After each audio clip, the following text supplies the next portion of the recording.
KD came to play. That was Kevin Durant's 17th go-ahead field goal in a final minute or fourth quarter or overtime in the last 5 seasons. That's the most by any player in that span. Now, with the loss, the Clippers fall to 16-13 on the season, which is 5th in the Western Conference. Stephen A., what is going on with the Clippers? Well, first things first, let's take a moment to give Kevin Durant some props. The brother showed up last night, particularly in the waning moments with that big-time J, combined with the block shot on Chris Paul to seal the deal. If we're going to sit up there and point out how he didn't deliver against LeBron James, I'm damn sure going to point out how he did deliver against the Clippers last night. Now let's get to the Clippers. Here's the deal. The Los Angeles Clippers are a slightly above average basketball team. That's what this comes down to. And that's a problem for Doc Rivers because Doc Rivers is Doc Rivers and he's brought to L.A. for them to be great. Chris Paul is not average. He's great. Blake Griffin is not average. He's great, although he was average last night with 7 of 21 shooting. DeAndre Jordan averaging 13 rebounds, nearly 3 blocks a game. Problem, still shooting 39% from the free throw line. That's a big problem. They're 0-4 against the big dogs in the Western Conference, Golden State, San Antonio, and at least based off of last year, the Houston Rockets. When you combine all of that and now noise about how Josh Smith is a problem with guys mimicking about how guys need to know their role, etc., etc. Here's what I would sit there and say, not that Doc Rivers, a champion and one of the great coaches in the game, should need my advice. But, Skip, here's what I'm going to tell you that needs to be said. Everybody ain't made for L.A. You too, Molly.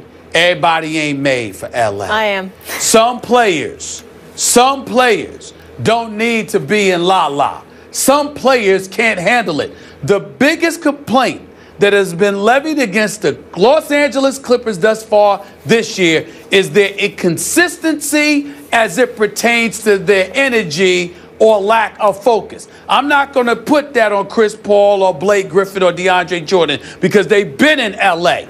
But when you got new guys and you mix that in, and you're talking about L.A. and off nights and being in La-La with 80-degree sunshine, you know, while winter's going on everywhere else, it could be a distraction. Certain people ain't made for cities like L.A. as professionals. It's just that simple. And I think that Doc Rivers is finding that out. They're not going to say it because you got people like my boy, the great J.A. Adonde and others who don't believe there's really cause for change. I beg to differ. I disagree. You got to make folks appreciate the fact that you could be in some cold weather, you know, city with not much to do as opposed to being in La-La, L.A. You better learn to appreciate this. And I think the only way to do that is for him to make a major trade to shake up the foundation of the Clippers, because where they are right now, all they're going to do is make the playoffs, go to the second round if they're lucky, and go home. Ain't no championship on the horizon for this crew as presently constructed. I'm here to tell Doc Rivers that right now. It ain't happening. Okay, I don't know about all that la-la business, but I do know this because I told you before the year started. Doc acquired 3 players who in different ways are all very difficult to coach. Josh Smith, Lance Stevenson, Paul Pierce in his own way. It's just difficult.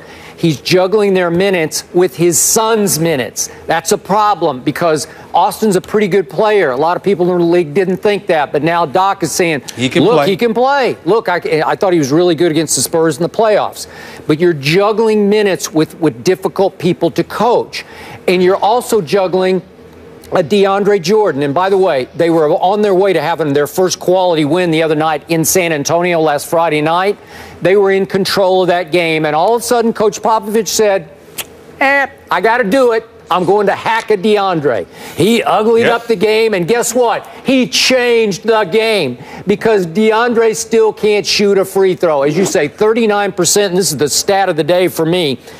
DeAndre is now 4th in the NBA in attempted free throws. He's 45th in made free throws. That is a disaster waiting to happen from night to night where you can't win that way. So to me, I'm not writing them off because there's a way to turn this, because to your point, Chris Paul, Blake, even DeAndre in his own way, when you keep him in his lane, they can still play and they're going to be a force and a factor. But right now, this is a volatile mix that ain't working. And I'm going to tell you something right now, Skip. Listen, I'm a fan of DeAndre Jordan. Again, he had to man up and should have called Mark Cuban to let him know he wasn't coming. But that's the only issue I've ever had with him outside of his free throws. I think this brother is a big-time component. But as long as he's hitting free throws like that, they will never win because if they take him out of the game, they're a completely different team. The Los Angeles Clippers are not winning anything so long as this dude can't hit free throws. And by the way, even with him a lot in the lineup, they are 17th in the NBA in points allowed. That is not good. No. That's not big time. Right. Not big time at all. It is certainly not. And by the way, Skip, Molly, the other thing is, Chris Paul, you got Jamal Crawford and Paul Pierce to a lesser degree and Blake Griffin. Why is the 6-foot Chris Paul constantly with the ball in his hands trying to take game-winning shots? He's the quintessential point guard. He's the guy that's supposed to be setting it up for somebody else. But time and time again, he's the one being asked. Against the Chicago Bulls, he took the shot and missed it. Last night, he got the shot blocked by the 6'10 Kevin Durant. He's supposed to be the orchestrator, not the guy who's shooting it. Something's wrong with that picture, too. Another point there. The city of LA, it's not their year in the NBA, but maybe it'll be in the NFL because they might get some teams coming up. And speaking of the NFL, Ryan Clark joins us next to discuss that controversial movie, Concussion. And in case you don't know, Ryan is an executive board member of the NFLPA. Looking forward to his insight